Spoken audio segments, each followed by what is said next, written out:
Marketing લાવમાં આપનું સ્વાગત છે। ડભોઈ પૌરાણિક બદ્રીનારાયણ મંદિરથી 16મી ભવ્ય અને દિવ્ય રથયાત્રા નીકળી, જેમાં વિવિધ આયોજનો સાથે ભગવાન જગન્નાથ, દેવી સુભદ્રા અને ભ્રાતા બલરામ ચાંદીના રથમાં સવાર થઈ નગરચર્યાએ નીકળ્યા। વિવિધ ભજન મંડળીઓ સહિત દેશમાં પહેલગામ હુમલો અને અમદાવાદ પ્લેન ક્રેશ દુર્ઘટનામાં મૃતકોને શ્રદ્ધાંજલિ અર્પણ કરવામાં આવી।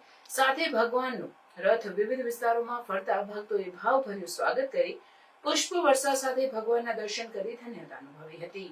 અષાઢી બીજ ભગવાન જગન્નાથ રથયાત્રાનો ભવ્ય દિવસ હોય ત્યારે ડભોઈના પૌરાણિક બદ્રીનારાયણ મંદિરે વડોદરી ભાગોળથી 16મી દિવ્ય રથયાત્રાનું ભવ્ય આયોજન કરવામાં આવ્યું। મંદિરમાં આ દિવ્ય રથયાત્રા નીકળતા પૂર્વે બદ્રીનારાયણ મંદિર ખાતે વહેલી સવારથી જ ભક્તોનું ઘોડાપુર ઉમટી પડ્યું અને વિવિધ ધાર્મિક કાર્યક્રમો સાથે રથયાત્રા બપોરે 3 કલાકે નિજ મંદિરથી નીકળી પટેલ વાગા, ટાવર, કન્યાશાળા, જૈન વાગા, કુંભાર વાગા થઈ ચરોલા વાગા વિસ્તારમાં ફરી ટાવર થઈ પુનઃ નિજ મંદિર ખાતે પહોંચી।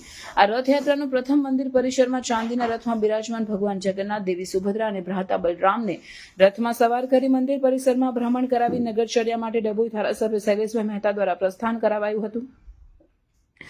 આ પ્રસંગે ડભોઈ નગરપાલિકા પ્રમુખ બીરેન શાહ, શહેર પ્રમુખ દીક્ષિત દવે, શશિકાંત પટેલ, ડોક્ટર બીજે બ્રહ્મભટ્ટ, સુભાષભાઈ ભુજવાણી, મહામંત્રી યતિન પટેલ, પિન્ટુ નડા, મહામંત્રી દાતુસિંહ સોલંકી, વિજય રબારી સહિત અનેક ભક્તો આ રથયાત્રામાં જોડાયા। પોલીસના ચાંપતા બંદોબસ્ત સાથે રથયાત્રા નગરના વિવિધ રાજમાર્ગો પર ફરી નિજ મંદિર પહોંચી હતી, જ્યારે આ રથયાત્રામાં વિશેષ રીતે વિવિધ ભજન મંડળીઓ તેમજ પ્રસાદી વિતરણ અને હાલમાં પહેલગામ અને અમદાવાદ પ્લેન ક્રેશ દુર્ઘટનામાં મૃતકોને શ્રદ્ધાંજલિ પાઠવી સાથે ઓપરેશન સિંદૂર થકી દેશના વીરોને બિરદાવવામાં આવ્યા હતા। 16મી દિવ્ય રથયાત્રામાં સનાતન ધર્મના વિવિધ સાધુ સંતો, મહંતો પણ વિક્ટોરિયા ગાડીમાં સવાર થઈ રથયાત્રામાં ઉપસ્થિત રહ્યા હતા। ઠેર ઠેર ભગવાનના દર્શન કરી પુષ્પ વર્ષા સાથે ભગવાનના આશીર્વાદ લઈ ભક્તોએ ધન્યતા અનુભવતા જોવા મળ્યા।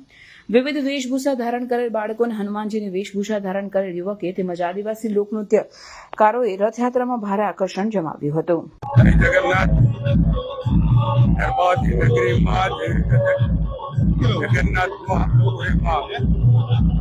યાત્રા નીકળે છે, એ જ રીતની છેલ્લા 16 વર્ષથી ભગવાન જગન્નાથની યાત્રા નીકળે છે અને દરબારની નગરીમાં નગર ચર્ચાએ પ્રભુ નીકળે છે। છેલ્લા 8 વર્ષથી આનો લાભ ધારાસભ્ય તરીકે મને મળી રહ્યો છે।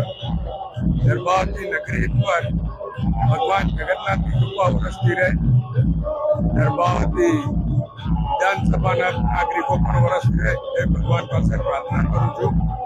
અને આ યાત્રા દ્વારા નગરના તમામ સંપ્રદાય ધર્મના લોકો એક થઈને હર્ષોલ્લાસથી આ યાત્રાનો આનંદ લે એવી અપેક્ષા રાખું છું। સાથે સાથે ભગવાન તમામ પર પોતાની કૃપા વરસાવે એ જ અભ્યર્થના છે।